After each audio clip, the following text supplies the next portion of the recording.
ሰላም ተመልካቾቻችን ከቤታ ሾው እንግዲህ ዛሬ ፕሮግራማችንን ይዘን ወደ እናንተ ቀርበናል። ሳምንት ክፍል 1 አቅርበን ነበር። ከወጣት አዳም ሚሊዮን ጋር ያደረግነው ቆይታ ነበር። ብዙ እንደተማራችሁ ተስፋ አደርጋለሁ። በተለይ ወጣቶች ልትጋቡ ያሰባችሁ፣ በጮኝነት ያላችሁ ጥሩ ተሞክሮ እንደወሰዳችሁ ተስፋ አደርጋለሁ። ዛሬም ደግሞ ክፍል 2 ይቀጥላል። ጥሩ ቆይታ እናደርጋለን። አብራችሁ እንድትቆዩ በአክብሮት ጋበዝኩኝ።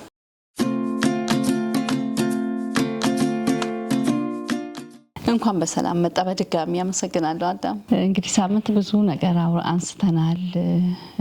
ወጣቱ ከማግባቱ በፊት በምን ተዘጋጅቶ ይግባ፣ እንዴት ነው ከመጽሐፍ ቅዱስ አንጻር ራሱን ያዘጋጅ፣ ከምድራዊው ሌላም ብዙ ነገር አንስተናልና ለማግባት ሲያስብ በምን መዘጋጀት እንዳለበት እነዚህ ሀሳቦች ላይ ሰፊ ትንተና አድርጋል። ዛሬ ደግሞ እንግዲህ መጀመሪያ ላይ ፍቅር አለ። ሰው ሲጋባ አይደለ አብሮ ሲኖር ፍቅር አለ። ግን ያ ፍቅር እንዴት ነው ተጠብቆ መቆየት ያለበት? በትዳር አንዳንዴ ፍቅር ይቀዘቅዛል መጽሐፍ ቅዱስም እንደሚለው እና ምን ማድረግ አለባቸው ተጋቢዎች? በትዳር ውስጥ ያሉ ሰዎች ምን ማድረግ አለባቸው? ያ ፍቅር እዛው ልክ እንዲቀጥል ምን ማድረግ አለባቸው? መጀመሪያ ያው ትዳር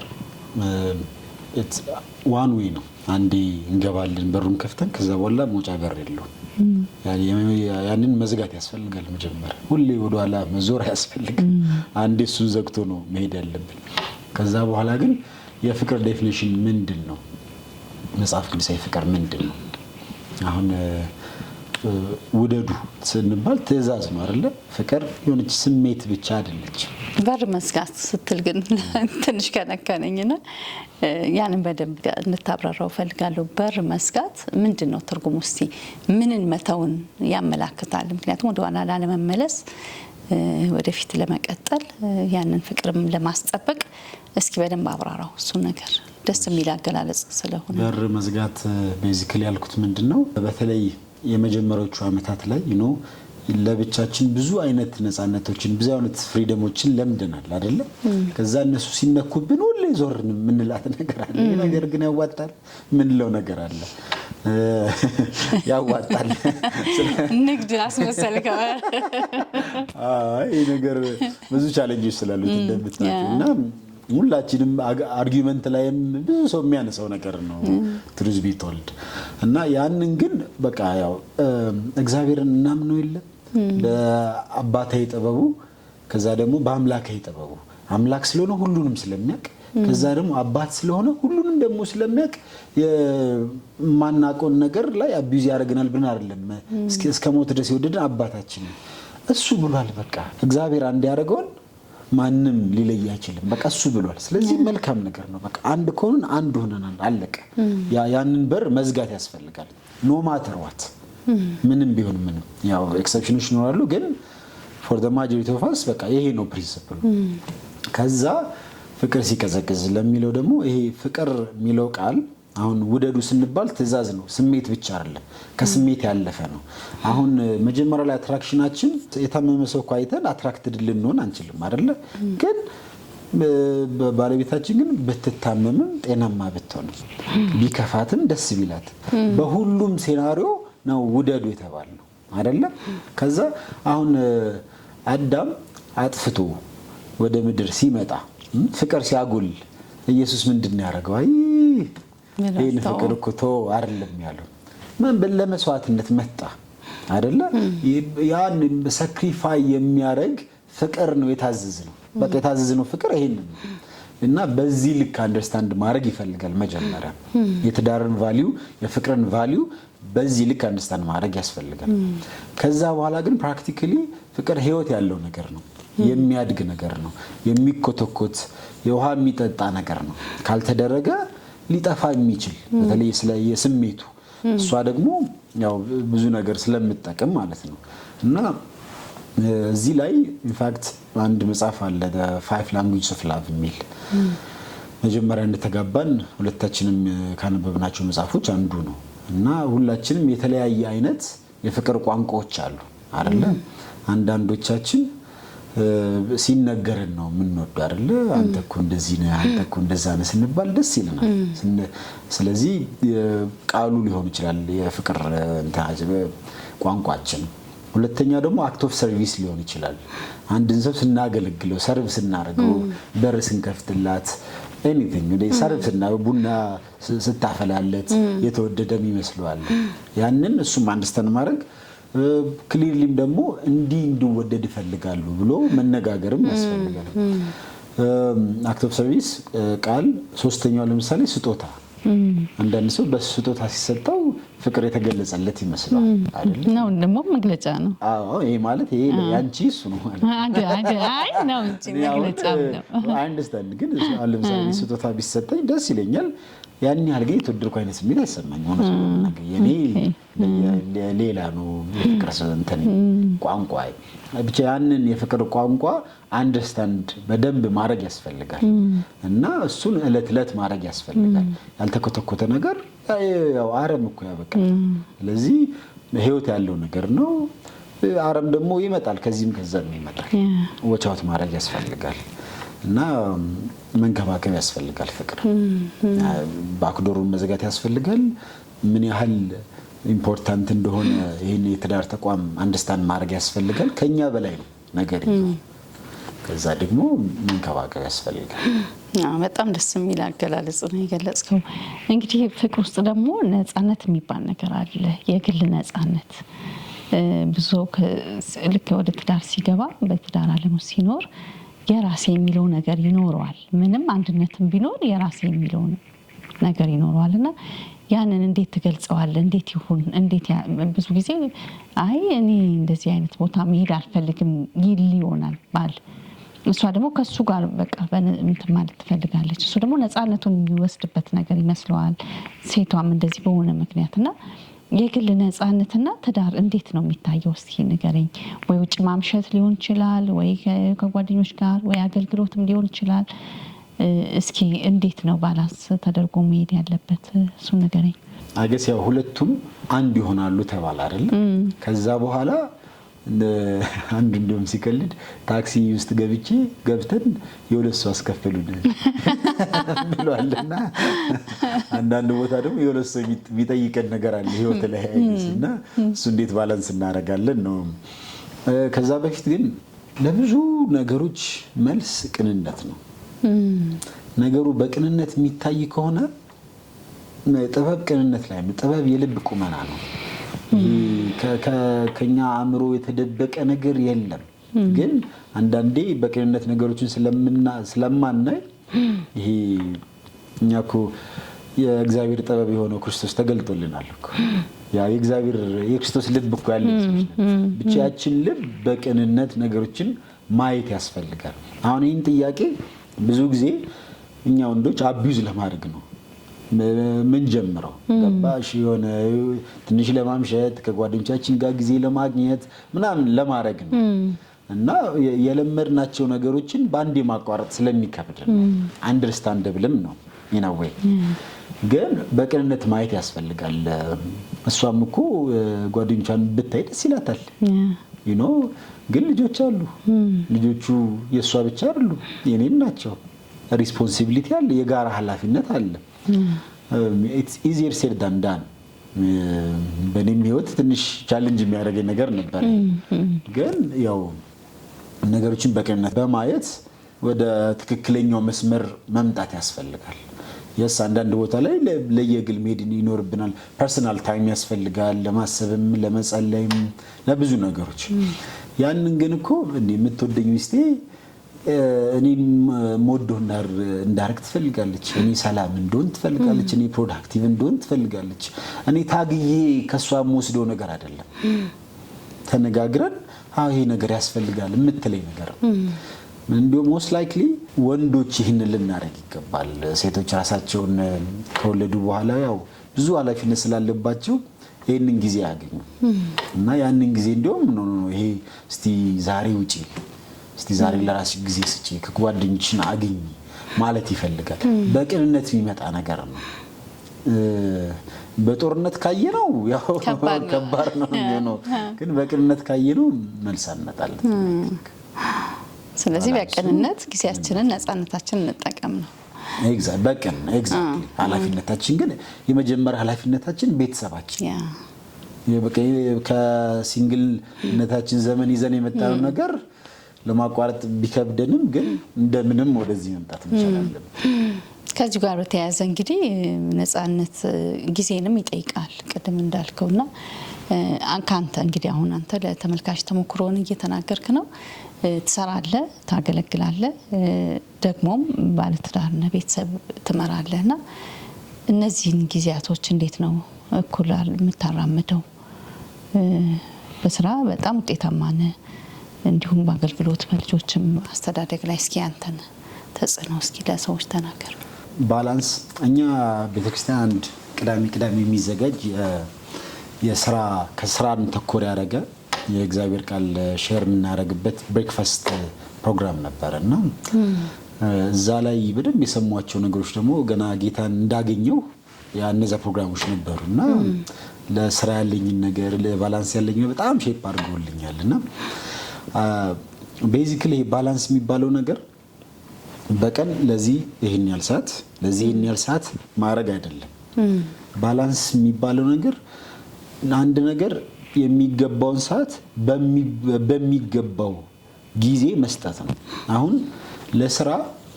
እኔ ለስራ ሌሊት 9 ሰዓት ምናምን የምገባባቸው ጊዜዎች ነበሩ።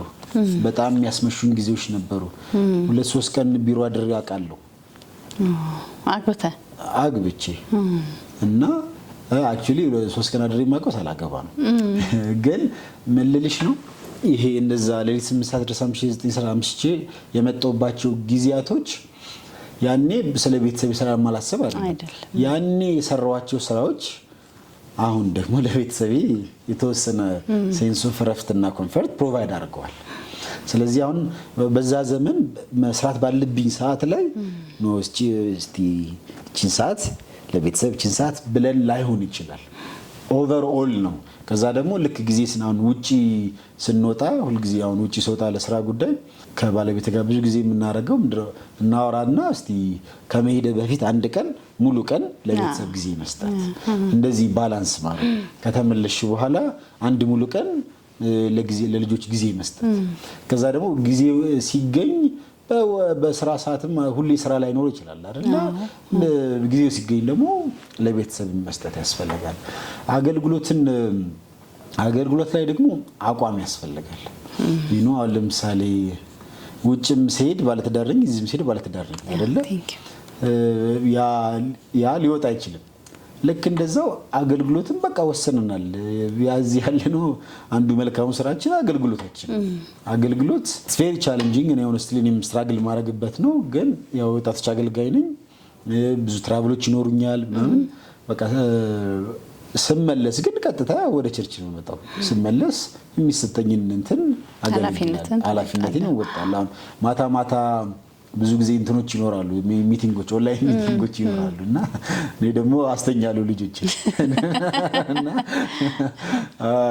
ያው ከማልሳተፍ ግን ውይይቱ ላይ በቃ ልጆቹን እያስተኛው እኔ እሰማለሁ። ማይክን ኦፍ አድርጊ ባለን ሁኔታ በቃ መሞከር ነው። እግዚአብሔር ደግሞ ያንን ያያል እና በምንችለው ብቻ እግዚአብሔር ረዳናል። በምንችለው ሁሉንም ማሰብ ሁሉንም ማድረግ ያስፈልጋል። ህይወት አንድ አይደለም። አሁን ለማውራት ያህል የቤተሰብ ህይወት ስፔሻል ህይወት ማምላለን እንጂ ስንኖረው ግን አንድ ነው። በቃ ቢሮ ላይ ቁጭ ብዬ ስራ እየሰራው ባለቤቴ ትደውላለች፣ የልጆች ጉዳይ እናወራለን። ህይወት የጤና ጉዳይ አለ። ሁሉም ሚክስድ ነው እና ባላንስ እያደረጉ ኢንቴንሽናል ህይወት ያስፈልጋል። አንድ ተሞክሮ እንደውም እኔ መናገር የምፈልገው በሳምንት አንዴ ስለ ሁሉም የህይወቴ ክፍል ቁጭ ብዬ እጽፋለሁ እና ሬት አደርገዋለሁ። ለምሳሌ ስፒሪቹዋል ህይወቴን በዚህ ሳምንት ከ10 ስንት ሰጠዋለሁ? 9 ነው የምሰጠው፣ 3 ነው የምሰጠው እና እንደዛ ሬት አደርጋቸው ነው። 3ቱንም የስፒሪቹዋል ህይወትንም፣ የፋሚሊ ህይወትንም፣ ሪሌሽንሺፕ፣ የስራ ህይወትን እና የጤና ህይወት። ከዛ በጣም አነስ ያለ ስኮር ያለውን ነገር ላይ በደንብ አናላይዝ ለማድረግ ሞክራለሁ። አክሽን ሊስቶችን አዘጋጅቼ ካላንድሬ ላይ አስቀምጣለሁ። አይ ዊል ፕሬይ ኦን ኢት። ከዛ እሱ ላይ በደንብ እሄዳለሁ። ከአንዱ ላይ ደግሞ ስሰራ አንዱ ደግሞ ዝቅ ይላል። ያው እንዲህ እያደረጉ መኖር ነው ይገስ በጣም ደስ የሚል ተሞክሮ ነው ያለ። እንግዲህ ፍቅር የሚባል ነገር አለ ባለ ትዳሮች መካከል ወድሻለሁ እወድሃለሁ መባባል ግዴታ ነው አይደለም? እንደ ባለ ትዳር ግዴታ ነው። ምክንያቱም አብሮ እየተኖረ ቸል መባባል ሊመጣ ይችላል። መባባል ደግሞ እውነትም እወድሻለሁ እወድሃለሁ መባባል ደግሞ ብዙ ነገር ያጠነክራልና ግንኙነትን ያጠነክራል። ከዛ ባለፈስ አንዳንዴ ስለለመነው ብቻ አፋችን ላይ ስለለመነው ብቻ ምንለው ነገር ነው ያው ከሷ ውጪ ከሱ ውጪ ብለን ስለምናስብ እንዴት በተግባር ይገለጽ ትላለህ? ብዙ ጊዜ ጥቃቅን የምንላቸው ነገሮች ፍቅርን የማይገልጹ ይመስለናል ትዳር ውስጥ። ግን ለዛ ሰው በጣም በቃ ቦታ የሚሰጥ ነገር ሊሆን ይችላል ያ የምናደርገው ጥቃቅን ነገርና እንዴት በተግባር ይገለጽ ትላለህ? እዚህ ላይ በደንብ አይ ቲንክ ኖቲስ ማድረግና ማስተዋል ያስፈልጋል። እኔ እንግዲህ ከባሎች ሳይድ ያለውን ነገር ብናገርና እኔ ባለቤቴን በጣም ነው የማመሰግናት። እንዳልኩሽ እኔ ብዙ ጊዜ መሳሳተው ነኝ ይቅር የምትለኝ እሷ ናት። በስራ ብዙ ኦኪፓይድ ሁኜ ብዙ ነገር አሳልፍ ያለው እሷ ብዙ ነገር ሸፍና ነው ያለፈችው። እና አሁን ሰው ውጪውን ሲያይ የኔ ሚስት መሆን ቀላል ይመስላል፣ ግን አይደለም። የማንኛውም ፕሮዳክቲቭ ወንድ ጀርባ በደንብ አመስግናት፣ በደንብ ጠንካራ ሴት አርጋታው ትሰማለች። ሪቺ በጣም ወድሻለሁ፣ በጣም አመሰግንሻለሁ። ህይወቴ እንደዛ አይሆንም። በቃ ጌታንም እንዳቅ በጣም የረዳችኝ እሷ ናት። የሜጀር ዲሲዥንስ ኢን ላይፍ በቃ እሷ አለችበት።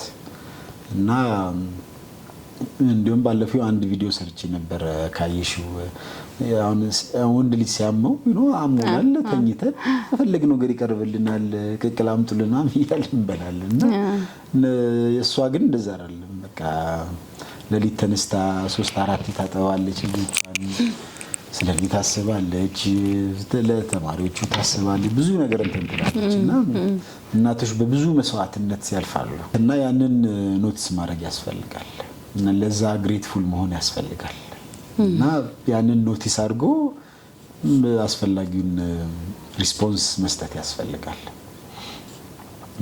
አሁን ትዳር ላይ እንደ ጮኝነት አይደለም። ትዳር በጣም ሚኒንግፉል ነው። የጮኝነት ላይ የተወሰነ ነገር ታውቂያለሽ። አሁን አውቃለሁ ስለሷ፣ የማላውቀው ነገር ግን አለ እና የማውቀውን ነገር ብቻ ወድጄ ነው የሚገባው። ግን ትዳር ላይ ግን ሁሉም ነገሩ ግልጽ ይሆናል እና the whole thing understand ታደርጊዋለሽ። ከዛ ኢንቲሜሲው በጣም ጥልቅ ይሆናል። በደንብ ከተሰራበት ሚኒንግፉል ይሆናል። አብሬሽ በብዙ ነገር ታድጊያለሽ እና I don't think I would change anything አሁን ካሳለፍነው ነገሮች ላይ of course አሁንም ብዙ ቻሌንጆች ይኖሩናል። ስቲል ገና ብዙ ነገር አለ ህይወታችን ላይ፣ ገና ብዙ እናያለን እንባባላለን እና እግዚአብሔር ግን በብዙ አሳልፎናል። በጣም ደስ የሚል አገላለጽ ነው። ስሜትን በሚነካ መልኩ የተናገርከውና እስኪ በጣም ደግሞ ልብህን የነካው እንኳን የሚያገባው ብለህ የምትልበት ትዳር ውስጥ ብዙ የሚያስደስት ነገር አለ፣ ግን በጣም ደግሞ በቃ ላንተ ስፔሻል የሆነ ነገር ምንድነው በትዳር? ብዙ ጊዜ እንደውም እኔ አንዳንዴ በዛ ለጋ እድሜ ምን አይነት ማቹሪቲ ላይ ደርሼ ነው እሷን የመረጥኩት እላለሁ። አይመስለኝም። እኔ ስለወደድኳት ነው ያገባኋት። የእውነት የእግዚአብሔር ምርጫ ለእኔ ናት ብዬ ነው የማምነው። እግዚአብሔር ሩቅ ስላሳየኝ እሷን የሚያሳያት ነገር ስላለ ለዛ መልካም ረዳት የምትሆነው ታስፈልጓለች፣ እሱን መስመር የምታስይዘው ሰው ታስፈልጋለች ብሎ የላካት ናት ብዬ ነው የማምነው። እና እንዳልኩሽ ሜጀር ዲሲዥንስ ኢን ላይፍ በህይወት ላይ ያሉ ዋና ዋና ውሳኔዎች ላይ የእሷ ኢምፓክቶች አሉ። እንዳልኩሽ ወደ ጌታ እንድመጣ በደንብ የረዳችኝ እሷ ናት። ተጠነከረ። ከዛ ደግሞ በቃ በስራ ላይ እኛ ቤት ብዙ እንጋጫለን። ኦፍ ኮርስ እንደማንኛውም ባለትዳር ብዙ ነገሮችን እናሳልፋለን። ግን በገንዘብ ተጋጭተን አናውቅም። አንድ ያደረገን ቪዥን ነው። በዛ ተማመናልና ቪዥንን አንደርስታንድ የምታደርግ ሴት ከአጠገቤ ስላለች በጣም ደስተኛ ነኝ። እና ነገሮችን ራሱ አንዳንዴ ነገሮች የጨላለሙ ሲመስሉ ነገሮችን ለሷ ካላት አድቫንቴጅ አንጻር ሳይሆን ከታየልን ጌታ ኮይን አይተልናል። ከዛ አንጻር የምትወስን ከቪዥን አንጻር የምትወስን ሴት ናትና እሷ ራሱ ላይ የምትላለች እኔ ሳገባ በቃ ይሄን ጨርሻለሁ አሁን ሚስት ፈልጋለሁ የሚል ሰው አይደለም የምፈልገው ትል ነበር። የሳሎን ጌጥ አይደለም መሆን የምፈልገው እና በቃ I started dreaming again ትላለች ካንተ ጋር ሲሆንና we kept on dreaming አንድ ላይ ሆነና እግዚአብሔርም ብዙ አሳይቶናል፣ ገና ደግሞ ብዙ ያሳየናልና በቃ የእግዚአብሔር ሴንተር የሆነ ህይወት አሁን አገልግሎቴ ላይ ያለ እሷ አይሆንም። በቃ እሷ ናት ስብሰባዎች ሲኖሩ የምታስታውሰኝ፣ እሷ ናት በደንብ ኢንስፓየር የምታደርገኝ እንዳገለግል። አሁን ከልጆች አንጻር እሷ ብዙ አላት የሆነ አገልግሎት፣ ግን ያን ያህል እንደኔ አክቲቭ አይደለችም እና በደንብ የምታግዘኝ ግን ወደፊት እንድሮጥ እሷ ናት። የምታስታውሰኝ ማንነቴን እሷ ናት። ሰው ስለ ትዳሩ እንዲህ በኮንፊደንስ ሲያወራ በጣም ደስ ይላል። እንግዲህ ትዳር ውስጥ ጥፋት ይኖራል፣ አንዱ ሰው ያጠፋል። እንዴት ነው ይቅር መባባል አለ? ሲበዳደል የሆነ በደል የሚመስል ነገር እሱ እንደዚህ ያደረገው አልተረዳኝም ወይ ደግሞ እሷ እንደዚህ ያደረገች ምናምን የሚባል ነገር አለ። ያው በተግባር የምናየው ነው እናልፍበት ነገር ስለሆነ እንዴት ነው ይቅርታና ትዕግስት፣ ትህትና እዚህ ውስጥ ምን አስተዋጽኦ አላቸው ብለህ ታስባለህ? ሶስት ትላልቅ ተርሞች ናቸው አንድ ልባቸዋለን። አሁን ይቅርታ for some reason እኛ የምንወደውን ሰው ይቅር ማለት ይከብደናል። ግን እኮ ያው እኛ ያለነው ይቅር ተደርጎልን አይደለ? ይቅር የተባለ ሰው አሁን የተማረ ሲባል ምህረት ያገኘ ሲባል እንዴት ነው የተማረ የማይምረው? እና ከዛ አንግል ነገሮችን ማየት ያስፈልጋል። እና ያለ ምህረት ያለ ይቅርታ ደግሞ የሚሆን ነገር አይደለም። አንድ ላይ ስንኖር እኔ ምህረት እንዲሁም ከሷ ነው የተማርኩት። ብዙ ጊዜ ማጠፋው ነኝ እንዳልኩሽ እና እሷ እየማረችኝ ያለች እና ይቅርታ በጣም አስፈላጊ ነገር ነው። አዘርዋይስ አንድ አስተማሪ ሲያስተምር ይሄን አይ ቲንክ ብዙ ሰው ይሰማዋል። ቂም መያዝ ማለት ይቅር አለ ማለት መርዙን ጠጥቶ ያኛው ሰው እንዲሞት መጠበቅ ነው ብሏልና እኛ የተሰራ ነው ለይቅርታ ነው። በቃ የተሰራ ነው ለመልካም ነገር ነው። ቂም ስንይዝ ማዲያት እኮ ይወጣል። ቂም ስንይዝ ያሳየዋል። እንዲያውም አሁን ይሄ እጃችን እንደዚህ ከተጠቀምነው የተሰራው ለዚህ ስለሆነ ይሄን ያነሳበታል አይደል? ብዙ መልካም ነገሮችን ማድረግ እንችላለን። ምክንያቱም የተሰራው ወደዚህ እንዲታጠፍ እስቲ ወደዛ እንጣፈው አይቻልም። ለዛ ስላልተሰራ ይሰበራል፣ ፔንፉል ነው የሚሆነው እና እኛም ለይቅርታ ስለተሰራን ይቅርታ ውስጥ ምንቆይ ከሆነ እንለመልማለን። አክቹሊ ህይወታችን ያድጋል። ይቅር ካላልን ግን ራሳችንን እንጎዳለን። ስለዚህ ለተሰራንበት ዓላማ መሆን መቻል አለብን። እኛ ለይቅርታ እየተሰራ ነው፣ አዘርዋይስ ራሳችንን መጉዳት ነው። ሁለተኛው ደግሞ ትዕግስት ነው አይደለ? በተለይ አሁን ሴቶች ደካማ ፍጥረቶች ናቸውና ራሩላቸው ይላል አይደለ? አንዳንዴ በምንም በማይገባን ነገር ተኮርፈን ምክንያቱም ራሱ አናውቅም። ስራዬ ስለሆነ ነው ምክንያቱም አናውቅም። በቃ እንደዚህ አይነት አጋጣሚዎች ብዙ ይኖራሉ ያለና እዛ ላይ አንድ ለትዕግስት የሚረዳ ነገር እኔ ትዕግስት አሁን አንድ ነገር እያሰብን ነው እዛ ላይ ሁሌ የራሱን ስለ ግጭቱ እያሰብን ቀኑ ሙሉ ምንል ከሆነ ትዕግስትን ይፈታተናል። ግን ራስን ዞር ማድረግ፣ ጭንቅላትን ዞር ማድረግ፣ የሆነ ነገር ላይ ፎከስ ማድረግ in the meantime ምንድነው የምንሰራው የሚለው ነገር ሌላ ነገር የምንሰራ ከሆነ ሌላ ነገር የምናስብ ከሆነ ጊዜ እንሰጣለን ለነሱም እህቶቻችንም ፕሮሰስ እንዲያደርጉት ኢሞሽናቸውን ጊዜ እንሰጣለን። እኛም ደግሞ ያ ፔኑ ትንሽ ይቀንስልናልና ትዕግስት በጣም አስፈላጊ ነው። ከዛ ደግሞ የመንፈስ ፍሬም ነው ትዕግስት አይደለ? ያለ ትዕግስት ያው ከጸሎት ጋር የሚገናኝ ከመንፈስ ቅዱስ ጋር የሚገናኝ ነገር ነው። ሶስተኛው ትህትና ነው። ትህትና በጣም ቤዚክ ነገር ነው። በጣም ሚስ አንደርስቱድ ከተደረጉ ሰው ብዙ ከማይረዳቸው ነገሮች አንዱ ትህትና ነው ብዬ አስባለሁ። ምክንያቱም ሰው ብዙ ጊዜ ትህትና የሚለው የሚመስለን ራሳችንን ዝቅ ማድረግ ነው። ግን ትህትና ራስን ዝቅ ማድረግ አይደለም። ራሳችን ዝቅ አረግን ማለት እኮ መጀመሪያ ራሳችንን ከፍ አድርገን አስቀምጠነዋል። አለቦታችን ለሁኔታው ነው እናንተ ለምሳሌ እኔ እዛ ነኝ፣ ግን ሚዲያ ላይ ምን እንሰማለን? ራሱን ዝቅ አድርጎ ምናምን ነው አይደለም። ትህትና ማለት ሁኔታችን ያለን ፕሪቪሌጅ የተሰጠን ነገር ከሰው የተሻለ ሊሆን ይችላል። እንደ ሰው ግን ከማንም ጋር እኩል ነን፣ ከማንም ጋር ያው ነን። በእኩል ፍቅር ተወደናል ሁላችን እና ከተሰጠን ስጦታ ከክርስቶስ በላይ ማንም ሊሰጥ አይችልም ይመስለናል እና ያለንን ቦታ ማወቅ ማለት ነው። ምክንያቱም ዓለም ክፉ ነው። የተለያየ ቦታ ይሰጠናል እንደሚገባው እንደተረዳው እንደ ሪሶርስ እንዳለን ሪሶርስ የተለያየ ቦታ ይሰጠናል። ራሳችንን ግን እዛ ቦታ ላይ አለማድረግ ነው። እኔ ቤት ስገባ ባለኝ በቃ ፒሪየድ እና እዛ የኔ ቦታ ደግሞ የኔ ማንነት ክርስቶስ የገለጠልኝ ነው እንጂ ሰው የነገረኝ ነገር አይደለም። እነዛ ስታተስ ሲምቦሎችን ቢኖሩ ትህትና ማለት በቃ ሰው እንደ ሰው ከማንም ጋር እኩል መሆኑን ማወቅ ነው። ያ ደግሞ ትዳር ላይ ትልቅ ሮል ይኖረዋል። እንዴት ብትይ ትዳር ላይ በጣም